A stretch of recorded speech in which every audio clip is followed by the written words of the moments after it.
Pogledava zdaj še občinstvo. Kaj je Slovencem najbolj smešno? Ja, to so naredila zdaj krog. To, kar je smešno vsem.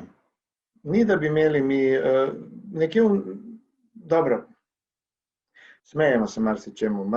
Marsikdaj se zgodi, da pride smeh zaradi tega, ker je človeku nerodno. Nerodno je tudi na tem, kar se dogaja na odru.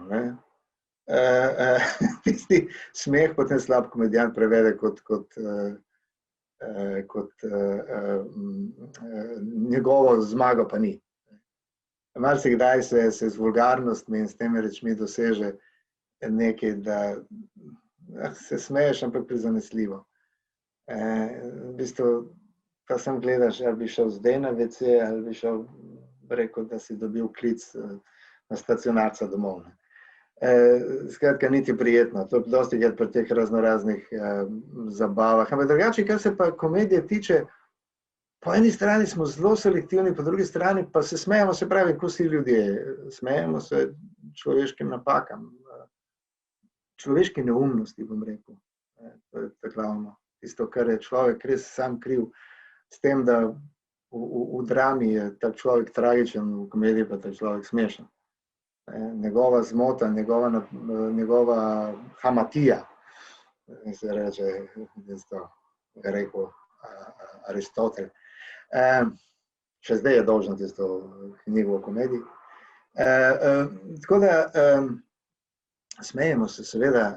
Moram reči, da ko sem začel delati, nisem bil čisto prepričan, da bo ta, rečemo temu, romanski princip komedije dobil tak domicil, kot ga dobiva prav na začetku moje kariere. Moram reči, da me Slovenci preseneča. Imajo smisel za humor, samo znajo zelo spretno skrivati. Tako se je učili. Pa so recimo določene teme, ki so mogoče v določenem času smešne, v določenem pa niso. Mogoče nekaj, kar je prišlo do izraza, na primer v Doktorju Podmus, pa ni prišlo v Tuto Šamato, recimo in obratno, če velja ta rek Charlieja Chaplina, da je nekaj od blizu tragedija, od daleč pa komedija. Ja, humor je izpostavljen času. Jasno, da kar je bilo v Plautovem času smešno, zdaj ni. Da se norčuješ ti iz svojega sužnja, že pojem sužnj je problematičen, je moralno sporen. Da delaš norca iz nemočnih ljudi. Potem v komediji dell'arte so imeli non-stop probleme s prebavili. Ker je lakota bolezni in te so bili sestavni del tistega časa, zdaj več niso.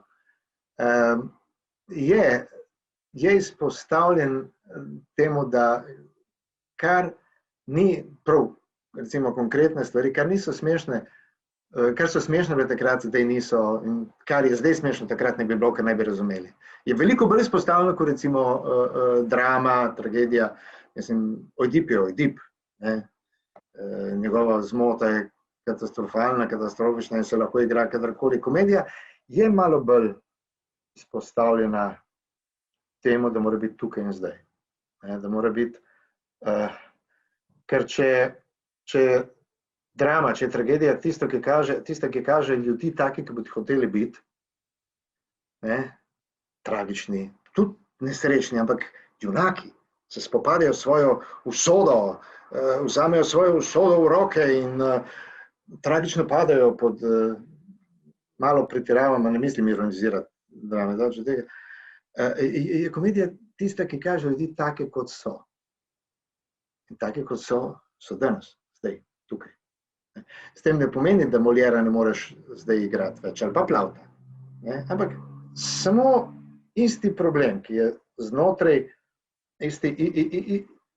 ista človeška neumnost, ki se skriva v sami srži zgodbe, je pa zmeraj ista. Zmeraj ista, človek misli, da je nekaj, pa ni. Človek hoče nekaj, kar ne bi rad imel. Skratka, sedem na glavni grehu, ne rečem. je pa zmeraj in bo zmeraj. Samo seveda je v drugi preobleki v komediji, ker komedija mora biti konkretna, komedija mora biti tukaj in zdaj. Ampak to se da narediti. To, da ni, da bi razen političnega humorja, ki je seveda mora biti hitro pisan, ker se vlade hitro menjajo, tudi neumnosti tam seveda je težko narediti selekcijo, katero boš izbral v politiki. Tam grem recimo hitreje, pa med temi klasičnimi komedijami so pa seveda, če jo rečemo temu posodobiš, ne maram tega izraza, ampak če jo atemporiraš,